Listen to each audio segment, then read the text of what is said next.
intestinal peristalsis. This is Cajal. He was a cobbler and subsequent pathologist who was awarded the Nobel Prize for his description of the ultrastructural description of the nervous system. Now, GIST actually turns out to be a lot more common than initially expected. Autopsy studies from Germany and pathology studies out of Japan have identified an incidence of 23 to 35% of all adults harboring sub-centimeter GIST. Now, obviously, most of those are not clinically significant. The clinically relevant incidence of tumors that present like this that do require an intervention is probably somewhere between 10 and 20 cases per million population per year, and that accounts for about 5,000 to 6,000 cases of new GIST diagnoses in the United States. It therefore accounts for about 1% of all GI malignancies. The median age at presentation is 66. There's a slight male predominance. A small percentage of GIST do occur in children, and they have a very different pattern of behavior. They can be associated with several other diseases or presentations, such as pulmonary chondromas and paragangliomas, known as Carney's triad, or just paraganglioma alone, known as Carney-Stratakis syndrome, that has been recently defined as a separate entity. Familial GIST has also been described. These can occur with germline mutations of two genes that we'll be describing in more detail, KIT and PDGFRA, or they can occur in neurofibromatosis 1 when neither of these two genes are mutated. They only have mutations in the NF1 gene. This illustrates the distribution by organ site. The most common site of origin is the stomach. The second most common site is the small intestine. Now, in this paper from 2005, the most common presentation in this series was symptomatic presentation. 21% were also found incidentally, and only 10% were found at autopsy. This is clearly different now that we know that there are lots of subclinical GIST that are identified if you look hard enough. The most common symptoms are pain, a palpable mass, or hemorrhage, and these are some of the other common presenting symptoms. Now, what are the ways that we use, or what are the imaging modalities that we use to try to diagnose this disease? The most common is CT, which is useful for evaluating a mass or symptoms, determining the extent of tumor, assessing the resectability of a tumor, evaluating response to therapy, and monitoring for subsequent recurrence.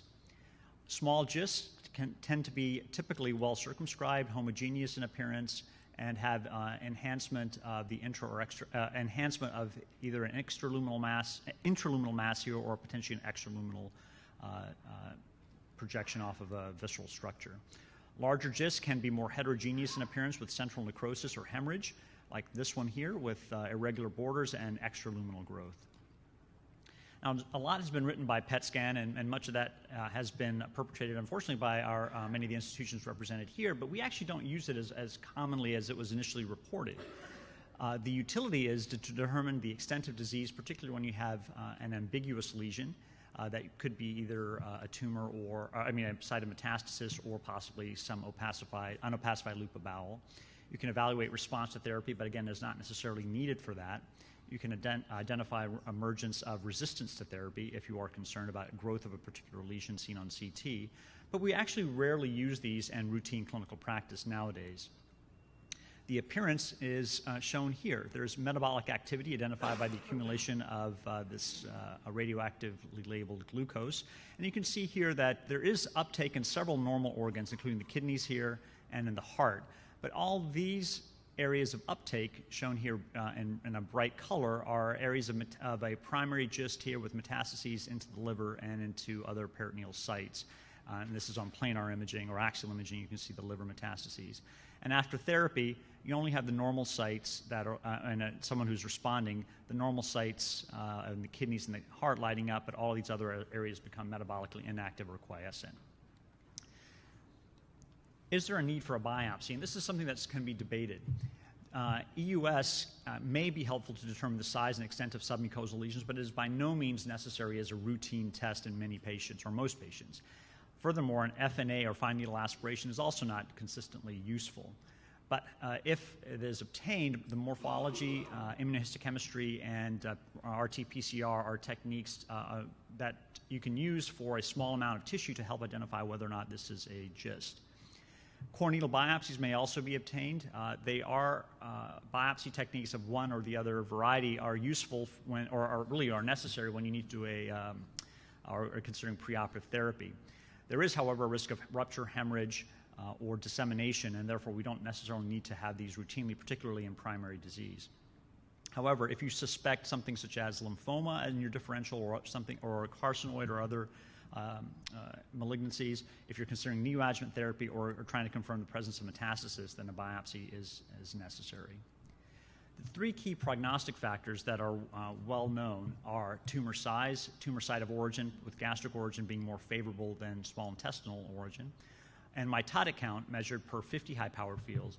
These are the key factors that are predictive of recurrence. Now, prior to 2001, the treatment paradigm was as follows. Primary localized GIST was treated with surgery, which was effective for limited resectable disease, but was still associated with high rates of recurrence. And Dr. Berman will go into that in more detail. Metastatic GIST really had limited options. These tumors tend to be resistant or fairly resistant to radiation.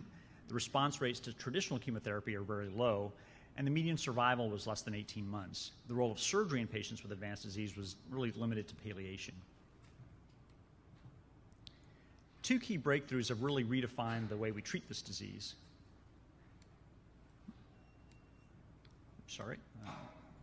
So the first major breakthrough came in 1998 with identification of gain-of-function mutations of the KIT proto-oncogene in GIST. KIT encodes the KIT receptor tyrosine kinase, and this can be identified by immunohistochemical staining. Approximately 80% of patients with harbor activating KIT mutations who have GIST. Another 8% have mutations in a related tyrosine kinase inhibitor, or tyrosine kinase, the platelet-derived growth factor alpha or PDGFRA gene. Now, this is a schematic of the two genes. Or the two proteins. This is the extracellular component, the cell membrane, and the intracellular component of KIT and PDGFR. The mutations are not randomly distributed throughout the gene, but rather clustered or through the protein, but rather clustered in several distinct areas, as shown here. These are mutations that occur in patients with primary GIST.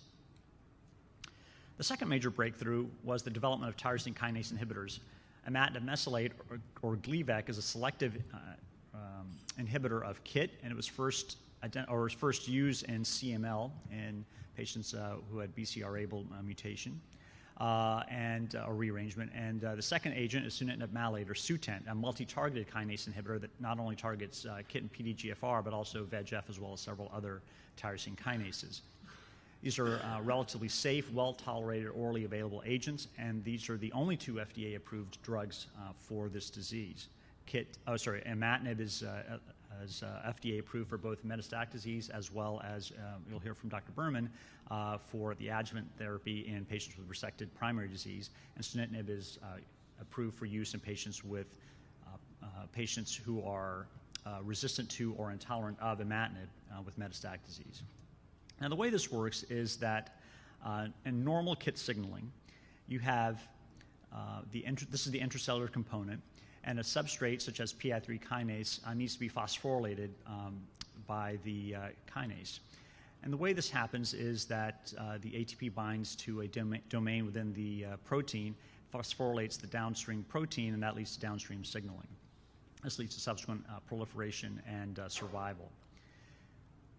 The way imatinib works is that it blocks the ATP binding and thereby prevents phosphorylation of the subsequent proteins and limits downstream signaling.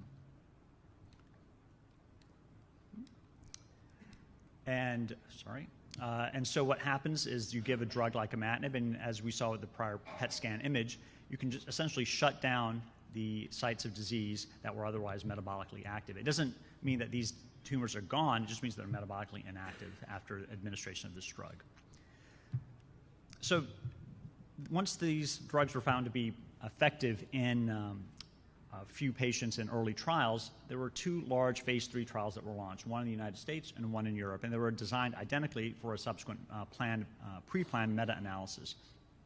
And these two trials took patients who had unresectable or metastatic KIT-positive GIST and randomized them to one of two drug treatments. And the reason this was chosen as the randomization scheme and not placebo is that this drug was found to be so effective that it would be essentially unethical to randomize to a placebo arm. The European trial was early results were reported in 2004, and the 2-year overall survival was 69 to 74% in the 2 different arms. But the point I want to make with this particular slide is that if you superimpose the survival curve of the traditional agents such as doxorubicin, you can see that there was a significant benefit observed after just a couple of years, or after a very short interval into the trial. The data were from the two trials, the U.S. and the European trial, were subsequently pooled into a meta-analysis that was published last year, and these are the progression-free and overall survival curves. The median progression-free survival was 20 and 24 months in the 2 arms, and the median overall survival was 48 months. There was a small but statistically significant progression-free survival advantage in the patients on the higher dose arm, that is the one here shown in blue, but there was no difference in overall survival, in part due to the crossover design of this study. What's interesting is that the benefit that was seen in the 800 milligram arm was really limited to patients who had exon 9 mutations. And in fact, mutation status was the only factor predictive of a progression-free survival benefit attributed to the high-dose treatment. And as I said, the patients with KIT exon 9 mutations had a longer progression-free survival with the higher dose. When patients develop resistance to Imatinib, the second-line agent now is Sunitinib.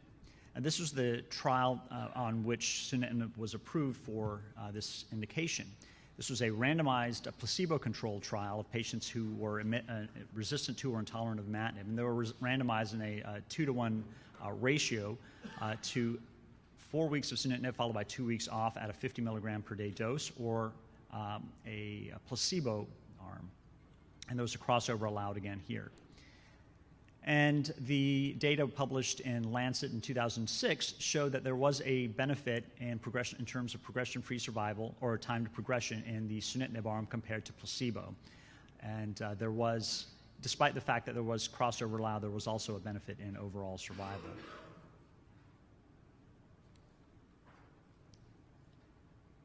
Let's see here.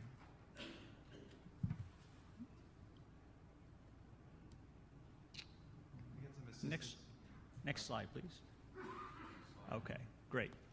So now Sunitinib was approved on this particular dosing regimen, 50 milligrams per day, 4 weeks on, 2 weeks off. And one of the problems that was noted with this is the following. So this is a patient who had both disease in the liver as well as in the peritoneum here. This is normal uptake in the bladder. And this was at the start of therapy on Sunitinib. And after receiving Sunitinib, this PET scan shows that those metabolically active sites in the liver and the peritoneum all were metabolically inactive. There's normal uptake in the heart, the liver, and the bladder. During that 2-week off period, these sites then reactivate, a phenomenon known as flare. And then when you go back on drug, again, those sites become inactivated.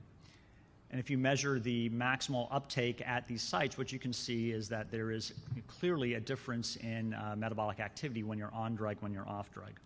So this led to a study to investigate another potential dosing regimen where you stay on the drug continuously, but at a lower rate, at a lower dose. And essentially the survival curves reported by Suzanne George and colleagues were similar in terms of both progression-free and overall survival. And this dosing regimen, although it's not the FDA-approved indication or dose for this disease, it is sometimes the more commonly used dosing regimen that seems to be better tolerated. Now, with Imatinib, we found that there was a slight advantage to patients who had exon 9 mutations in terms of progression-free survival, but still patients who had exon 9 mutations did worse on Imatinib than patients who had exon 11 mutations, the more common mutation. It turns out the opposite is true in patients who are taking Sunitinib. Those who had both wild-type and exon 9 mutations do seem to have both a better progression-free and overall survival than those who have the exon 11 mutation. So there is some impact of the mutation, specific mutation that you have in terms of how you're going to respond to these two drugs. And remember, all of these patients essentially had received Imatinib first and then had gone on to Sunitinib as second line. Now, how long do you continue these therapies, Imatinib or Sunitinib?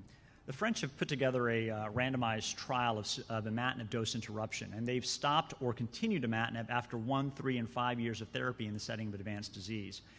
And what this study showed, these are the data from the 3-year study, or 3-year interruption study, is that patients who continue have a better survival than those who interrupt their dosing regimen. And this was true at 1 year and at 5 years as well. And so this tells us or suggests that patients who start Imatinib or Sunitinib for metastatic disease should remain on it lifelong until they develop a resistance. Now, I'd like to talk about the role of surgery in metastatic disease. I'll start with a case example here. This is a 55-year-old gentleman who had a 10-centimeter primary jejunal cyst that was resected. And then he developed metastatic disease confined to the liver. And this was after treatment, so the tumors aren't quite as solid in appearance as they had been when he initially started. He was treated with Imatinib at 400 milligrams a day and had stable disease for about 10 months. And then he wanted to know if there's any role in trying to take these two sites out of his liver in an effort to try to make him render him at least radiographically disease-free. So what are the rationale for surgery? The advent of targeted tyrosine kinase inhibitor therapy has altered the treatment paradigm for patients with metastatic GIST. However, 3 observations do support the consideration of surgery, at least in certain patients. Most patients do experience durable periods of either a partial response or stable disease on Imatinib. But when these tumors are taken out, the pathologic complete response rates are rare. So most of these tumors still have some active cells within them despite a good response to drug therapy. And finally, response to Imatinib is not maintained indefinitely. Now, from a surgical perspective, we define response slightly differently. We define response as either stable or responsive disease, meaning that they had stable disease or partial response at all sites of disease. They had limited or focal disease progression, meaning that they had progressive disease at one site, but all the other sites were still responsive. Or they had generalized or multifocal progression, that they were progressing at multiple sites of disease.